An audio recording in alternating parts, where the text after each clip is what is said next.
जंजिरेकर सिद्धीचे प्राबल्य आता संपले होते.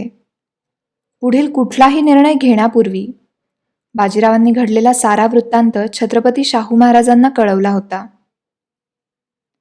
आनंदराव सुमंतांमार्फत निजामही या प्रकरणात लुडबुड करत होता. पेशव्यांनी सिद्धीशी तहच करावा असे मत प्रतिनिधी, सुमंत या सर्व दरबारी मंडळींनी व्यक्त केले होते. सिद्धीने तह मोडलाच तर त्याला दंड देण्यास रावसाहेब समर्थ आहेत असा विचार करून शाहू महाराजांनी बाजीरावांना आनंदराव सुमंतांमार्फत तह करण्याचा सल्ला दिला. राजापुरीला तळ देऊन असलेल्या बाजीरावांनी छत्रपतींच्या आज्ञेप्रमाणे सिद्दी अंबर अफवानी याला गादीवर बसवले.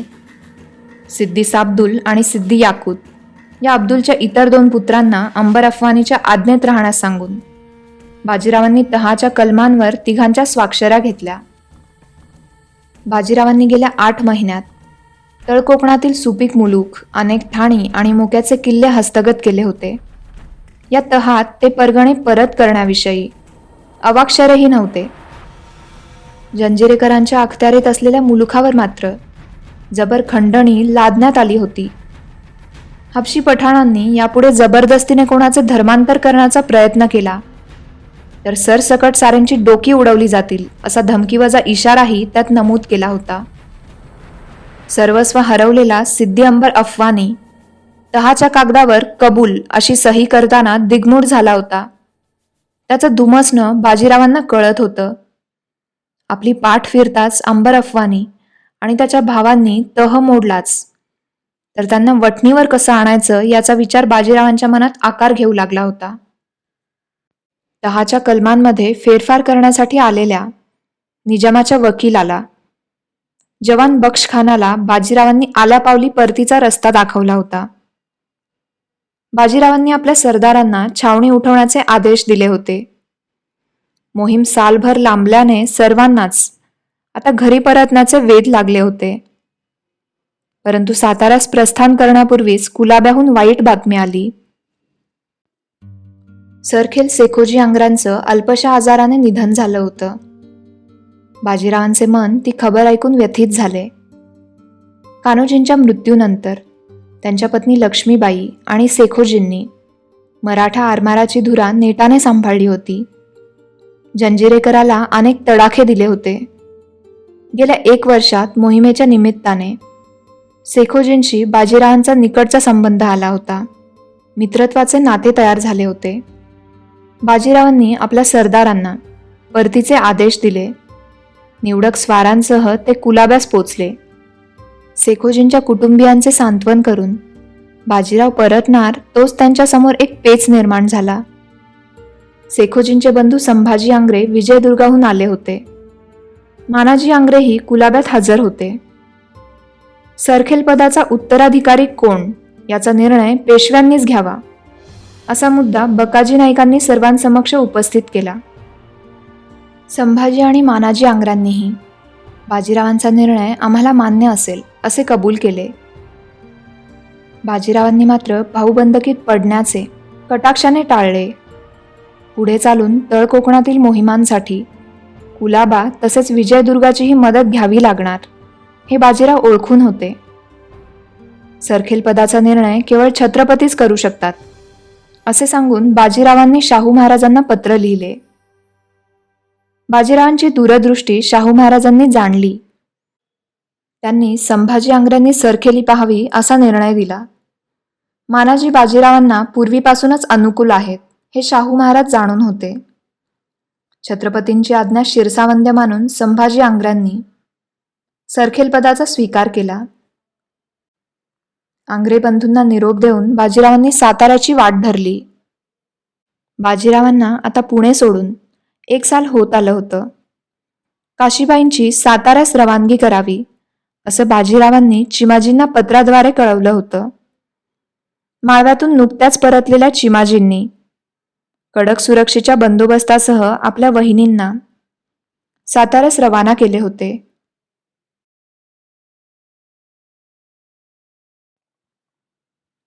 बाजीराव साताऱ्यात पोचण्यापूर्वीच त्यांच्या मोहिमेच्या यशाचे गोडवे गाणारे खलिते छत्रपतींना येऊ लागले होते. त्यात ब्रह्मेंद्र स्वामींचेही पत्र होते. जानोजी निंबाळकरांनी पत्रात लिहिले होते, राजश्री राऊ पुण्यश्लोक आणि मनसुब्याचे आगर श्रीकृपे करून थोर यश संपादन केले. हे कार्य पूर्वी कोणी केले नाही अथवा पुढेही होणे अघटितच आहे. राऊ अखंड यशस्वी आहेत. बाजीराव साताऱ्यात पोचले तेव्हा पौष मासाचा शुक्ल पक्ष सुरू झाला होता.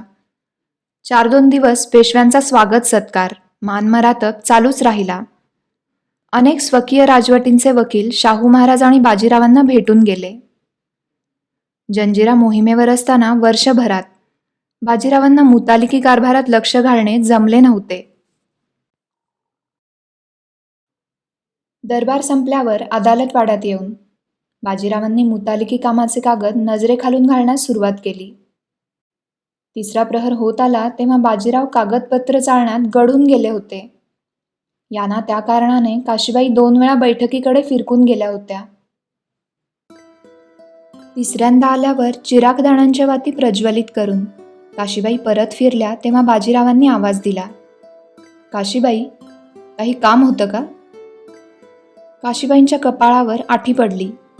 नकारार्थी मान हलवून त्या मुकाटाने परत फिरणार. इतक्यात बोरू खाली ठेवत बाजीराव म्हणाले, या इकडे बसा. आम्हाला तुमच्याकडून एका घटकेत वर्षभराचा वृत्तांत ऐकायचा आहे. हळुवार पावलं टाकत पदर सावरत काशीबाई बैठकीवर येऊन बसल्या. स्वरात खोचकपणा आणून त्या म्हणाल्या, बोलण्याचीही उसंत नव्हती तर आम्हाला तातडीने साताऱ्यात का बोलावून घेतलं? मग आपण भलताच प्रश्न विचारला असे वाटून काशीबाईंनी जीभ चावली. हसून बाजीराव म्हणाले, बोलणं तर पत्रातूनही होत होतं काशी, परंतु कामातून मान वर काढताच आपल्या पत्नीचं ओझरतं दर्शन व्हावं या एवढ्याशा सहवासालाही आमच्या लेखी फार किंमत आहे. कारण आमच्या हातून तिच्या सहवासाचे अनेक क्षण आधीच निसटून गेले आहेत. आपण उगाचच बोललो असे वाटून काशीबाई म्हणाल्या, आम्ही सहज बोलून गेलो ते विसरून जावं आणि इकडे वृत्तांतच ऐकायचा असेल तर सदाशिवांच्या तोंडून ऐकावा. आता अखंड बडबड करतात ते, श्लोक म्हणतात, धुळाक्षर गिरवतात. काकास्वामी कधी येणार हा प्रश्न तर रोजच विचारणं होतं. बाजीराव कौतुकाने ऐकत होते. काशीबाई पुढे म्हणाल्या, सुनबाई आणि जाऊबाईही छान रुळल्या आहेत हो. एकाच वयाच्या असल्याने चांगली गट्टीत जमली आहे त्यांची. आणि तुम्ही काय केलं वर्षभर? बाजीरावांनी विचारले. आम्ही विशेष काय करणार? काशीबाई म्हणाल्या. सकाळचं सारं आन्ही काटोपलं की मातोश्रींच्या दर्शनाला जायचं. भेटीसाठी कुणी बाई माणूस तिष्ठत असेल तर त्यांच्या गाठीभेटी घ्यायच्या, फिर्यादी ऐकायच्या. मग उरलेला सारा वेळ सदाशिवाला त्याच्या काकास्वामींच्या आणि तीर्थरूपांच्या पराक्रमाच्या गोष्टी सांगायच्या. शिवरात्र असेल तेव्हा मृत्युंजयाच्या मंदिरात जाऊन यायचं. मृत्युंजयाच्या देवालयाचे नाव काढताच बाजीराव आणि काशीबाईंना मस्तानीची आठवण झाली. काहीतरी आठवल्यासारखे बाजीराव मध्येच म्हणाले, काशीबाई, आम्ही वर्षभरापूर्वी रोज सायंकाळी मस्तानीचं गाणं ऐकायला जाऊ लागलो, तेव्हा तुम्ही आमच्याशी बोलणं तोडलं आणि आमच्या अपरोक्ष तुम्हीच मस्तानीला 2दा भेटायला गेलात. तुमचं हे वागणं आमच्या आकलना पलीकडचं आहे काशीबाई. बाजीरावांचा आविर्भाव आणि स्पष्ट वक्तेपणा पाहून काशीबाई स्तिमित झाल्या. रायांना हे सारं कोणाकडून कळलं याचा निमिषभर विचार करून त्या म्हणाल्या, छत्रसालांच्या मृत्यूनंतर आम्ही मस्तानीला प्रथम भेटायला गेलो, तेव्हा आम्हाला काहीतरी भेट द्यावी असं मस्तानीच्या फार मनात होतं. आमच्यासमोर पेच पडला. मग आम्ही मस्तानीला परत नक्की भेटायला येऊ असं वचन दिलं. बाजीराव लक्षपूर्वक ऐकत होते. काशीबाईंचे बोलणे मध्येच तोडत त्यांनी विचारले, आणि तिसऱ्यांदा जायचं काय कारण? आश्चर्याने भुवया उंचावून काशीबाई म्हणाल्या, इकडून तर आमची हेरगिरी केलेली दिसते. काशीबाईंच्या नजरेला नजर देत बाजीराव म्हणाले, आमच्या राज्यात काय शिस्त आहे याची खबर नसेल तर आम्ही पेशवे कसले? बरं सांगा, तिसऱ्यांदा जायचं काय कारण? काशीबाईंनी चकोर नेत्रांनी रायांकडे कोपाने एक कटाक्ष टाकला. मग दीर्घ सुस्कारा सोडून नाईलाजाने त्या सांगू लागल्या, पेशवींपदाचा भार वाहून आमचे खांदे थकून जातात राया. मस्तानी आम्हाला एक माणूस म्हणून बोलते, ते भावतं आम्हाला. रखमाबाई गेल्यापासून मनात जी पोकळी तयार झाली होती ती भरल्यासारखी वाटते मस्तानीस बोलून. बाजीराव काशीबाईंकडे एकटक पाहत विचार करत होते.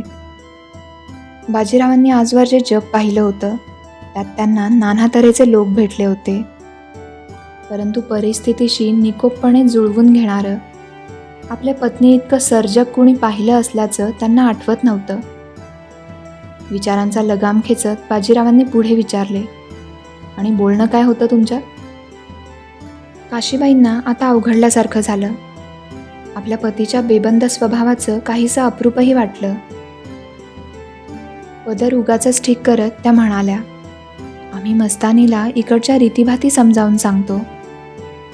मस्तानी आम्हाला कृष्ण भजन ऐकून दाखवते. गळा फार गोड आहे तिचा. बाजीरावांना ते ऐकून हसू आवरणे कठीण झाले. इतका वेळ अभिनय करून आणलेला गांभीर्याचा आविर्भाव गळून पडला. काशीबाईंनी गाल फुगवून विचारले, हसायला काय झाले? इकडून आमची अशी थट्टा होणार असेल तर आम्ही मुळीच बोलणार नाही. हसणं थांबवून काशीबाईंच्या निरागस टपोऱ्या डोळ्यात पाहत बाजीराव म्हणाले, काशीबाई, तुमच्या अंगचा कणभर चांगुलपणा जरी आमच्या आजूबाजूच्या लोकांनी घेतला असता तर आमचं आयुष्य फार सुखी झालं असतं. काशीबाई क्षणभर विचारात पडल्या. आजूबाजूच्या लोकांनी असे म्हणून रायांनी कोणाकडे निर्देश केला आहे याचा विचार करत त्या पुढे सांगू लागल्या. गणेशाच्या उत्सवात गाण्यास मात्र मस्तानीने साफ मनाई केली.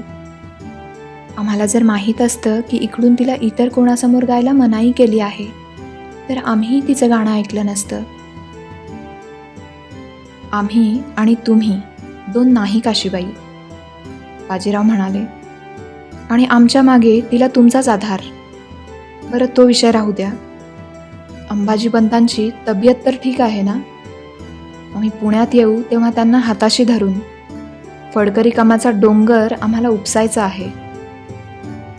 बाजीरावांच्या स्वरात काळजी होती. काशीबाई म्हणाल्या, पंतांच्या तब्येतीस आराम आहे, परंतु काळजी वाटते ती भाऊजींची. वैद्यांनी अनेकदा सांगूनही ते विश्रांती घेत नाहीत. इकडून सांगणं व्हायला हवं. वैद्य म्हणत होते आप्पास्वामींनी काहीतरी मनाला लावून घेतलं आहे असे वाटते. ते शल्य बाहेर आल्याखेरीज औषधांचा गुण येणार नाही. इतका वेळ खुललेला बाजीरावांचा चेहरा अचानक चिंतेने काळवंडल्यासारखा झाला. आपल्या बंधूंच्या मनास कोणतं शल्य बोचत आहे याचा विचार त्यांना अस्वस्थ करून गेला.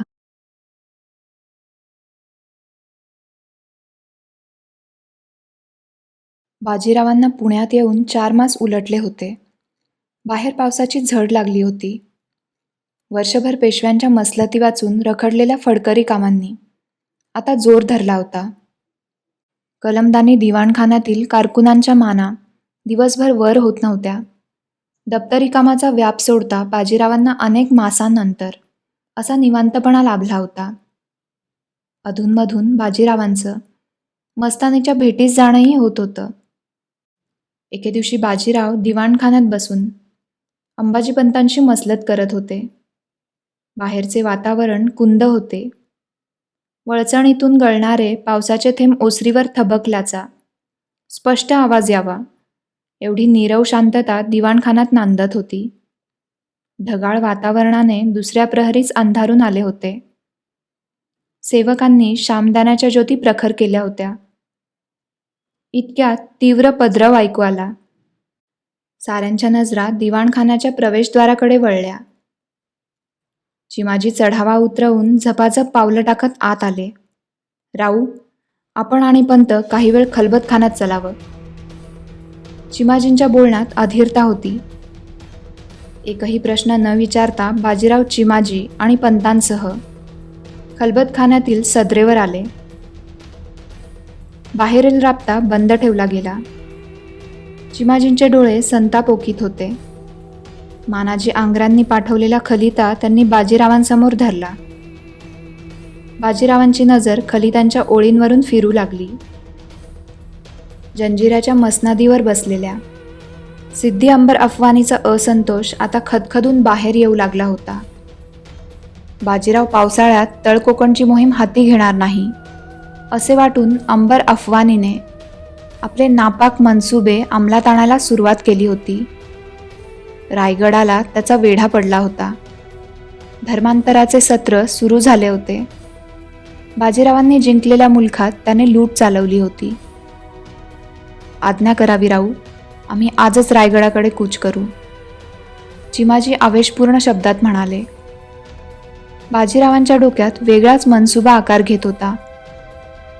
सिद्दी अंबरच्या उच्छादाच्या वार्ता शनिवार वाड्यात येऊन थडकल्यापासून बाजीरावांचं विचारचक्र दुप्पट वेगाने फिरू लागलं होतं. तशी गरज पडणार नाही अप्पा, बाजीराव विचार करत म्हणाले. आपले काही सरदार त्या मुलखाच्या आसपास आहेत. गोवळकोट आणि अंजनवेलीस फौज फाटाही तैनात आहे. बाजीरावांचा विचार चिमाजींच्या चटकन ध्यानात आला. तातडीने त्यांनी बाजी भिवराव रेठरेकर आणि उदाजी पवार यांना पत्र लिहिले. रेठरेकरांच्या फौजा महाडजवळ होत्या. चिमाजींचे पत्र मिळताच पडत्या पावसात ते रायगड जवळ करू लागले. वरंधा घाटानजीक असलेल्या उदाजी पवारांनीही आपले सैन्य रायगडाकडे वळवले. रायगडावर कृष्णाजी जीवात जीव असेपर्यंत भगवा पडू द्यायचा नाही अशी आण घेऊन बसले होते. सिद्दी अंबर अफवानी खाली वेढा आवळून बसला होता. रात्रीच्या अंधारात पवार आणि रेठरेकरांच्या फौजांनी सिद्दी अंबरच्या वेढ्यामागे मोर्चे बांधणी केली. सूर्योदय होताच आपण मराठ्यांच्या वेढ्यात अडकलोय याची सिद्दी अंबरला जाणीव झाली. सिद्दी अंबरकडे तोफखाना होता. मराठ्यांकडे सराईत घोडेस्वार होते. रायगडावर अंमल प्रस्थापित करण्यासाठी हबशी पठाण इरेला पेटले होते. मराठ्यांनी लढाईची शिंग फुंकताच दोन्ही मोर्चे एकमेकात मिसळले. निकराची लढाई सुरू झाली. सिद्दी अंबरने तोफांची सरबत्ती सुरू केली होती. उदाजीच्या पट्ट्यासमोर हबशी पठाणांचा टिकाव लागत नव्हता. 2 घटका चाललेल्या लढाईनंतर भक्कम तोफखान्यामुळे हापशांची सरशी होऊ लागली होती. शिलेदार हरिमोरेश्वर सैन्यातून वाट काढत उदाजी जवळ आले. त्यांना पाहताच उदाजीने पट्टा थांबवला. चढेल आवाजात त्यांनी विचारले, अजून लोक कामी येण्याआधी श्रीमंतांना निरोप द्यावा. आणखी कुमक धाडण्याची ते व्यवस्था करतील. तोवर लढाई तहकूब करावी. उदाजीच्या कपाळावर आठी पडली. घोड्यावरूनच तो ओरडला, रायाला असला निरोप पाठवण्यापरीस उदाजी जीव देईल. घोड्याचे कायदे नीट करून त्याने घोड्याला टाच दिली. रागाच्या भरात उदाजीने आपला घोडा सिद्धी अंबरच्या घोड्याकडे वळवला. सिद्धी अंबरच्या सुरक्षा रक्षकांना न जुमानता उदाजीने घोडा थेट सिद्धी अंबरच्या पुढ्यात नेऊन थांबवला. डोळ्याचं पातळ लवताना लवतं तोच सिद्धी अंबरची गर्दन उदाजीच्या पट्ट्याने कलम झाली. अंगावर धावून आलेल्या सुरक्षा रक्षकांनाही उदाजीने काही क्षणातच गारद केले. लढाई थांबली. रायगडवाडीतील सिद्धीकडील पैरावखानाची हवेली बाजी रेठरेकरांनी पाडून टाकली. कैद केलेल्या हाबशी सैनिकांची डोकी उडवण्यात आली. सिद्धी अंबरचे कापलेले शीर उदाजींनी रायांना भेट म्हणून पाठवून दिले.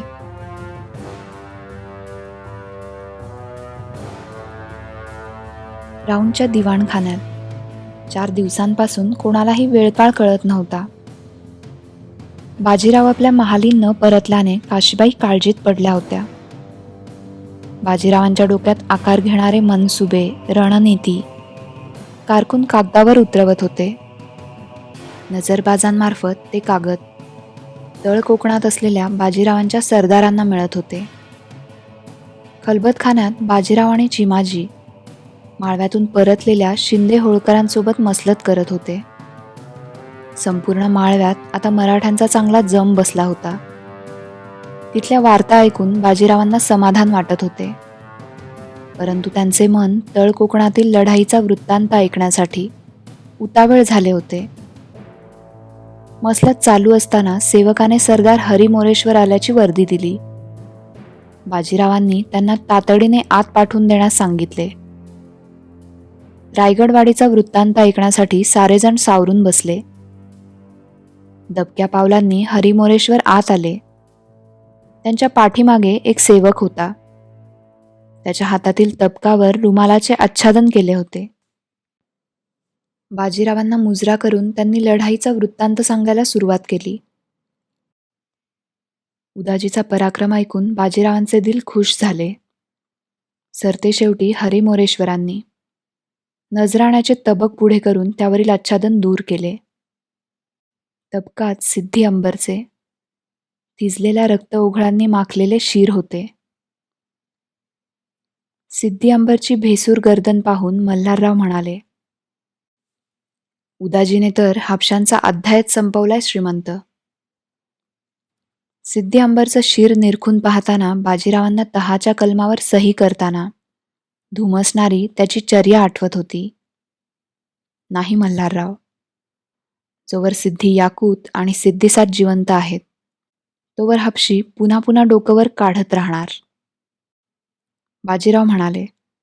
मग हरी मोरेश्वरांना त्यांनी आज्ञा केली, ही भेट छत्रपती स्वामींना पेश करा. उदाजीच्या पराक्रमाचा वृत्तांत त्यांनाही ऐकू द्या. हरी मोरेश्वरांना मानपान करून बाजीरावांनी निरोप दिला.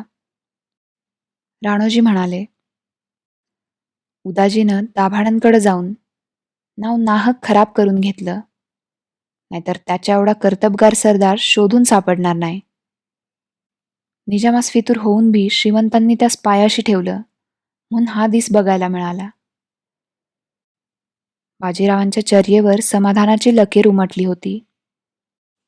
राणोजींना ते म्हणाले, उदाजी फितूर कधीच नव्हता राणोजी. आनंदराव सुमंत आणि निजामाचं गौड बंगाल वेळीच आम्हाला आणि छत्रपतींना समजावं या हेतूने आम्हीच त्याला दाभाड्यांच्या गोटात पाठवलं होतं.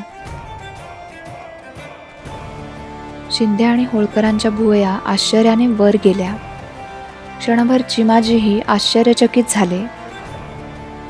भईच्या संग्रामात दाभाड्यांकडून लढूनही बाजीरावांनी उदाजीचं मानपान केलं होतं. अशा अनेक घटनांचा क्रम लावण्यात सारेजण गर्क झाले होते. रायांनी ही गोष्ट आपल्यापासून राखून ठेवली याची खंत मल्हाररावांच्या डोळ्यात पळभर दिसली.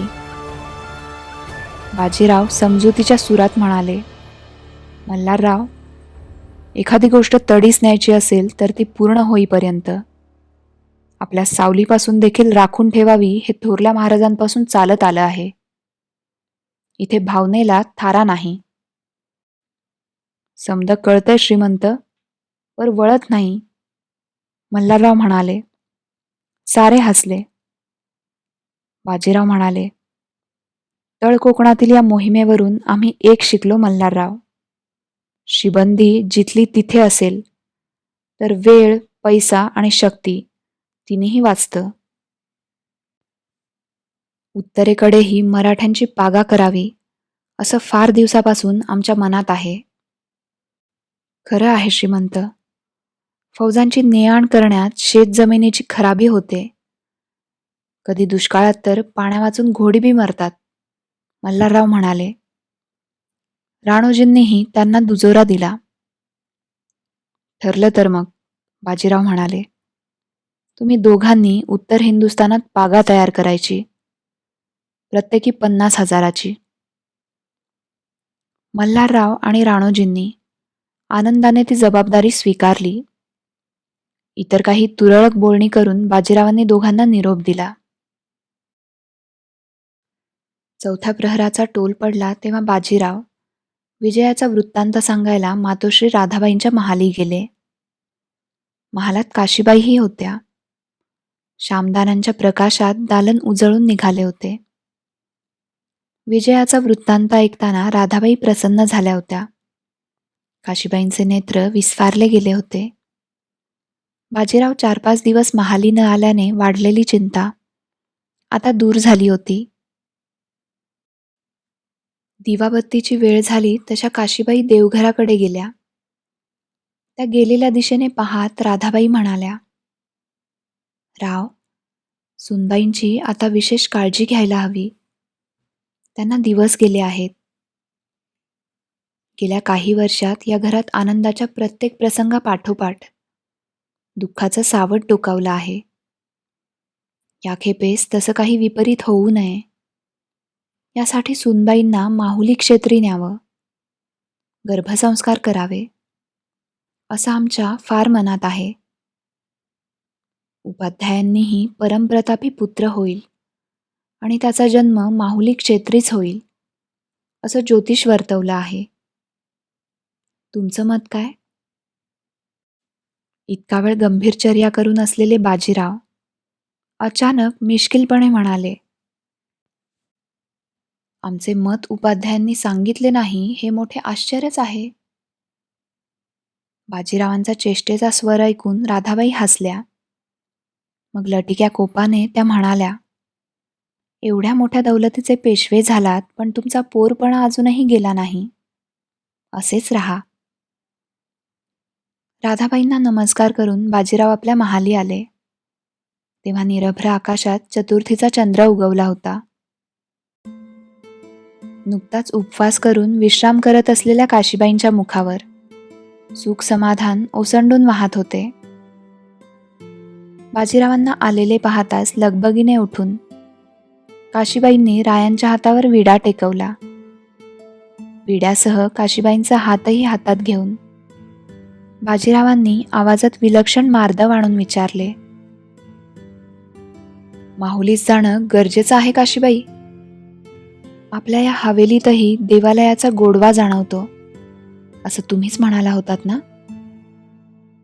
बाजीरावांच्या डोळ्यांकडे पाहत काशीबाई म्हणाल्या, माहुलीला जाण्यास अजून अवकाश आहे, परंतु जाण्यापूर्वी या प्रश्नाचं उत्तर आम्ही आठवणीने देऊ.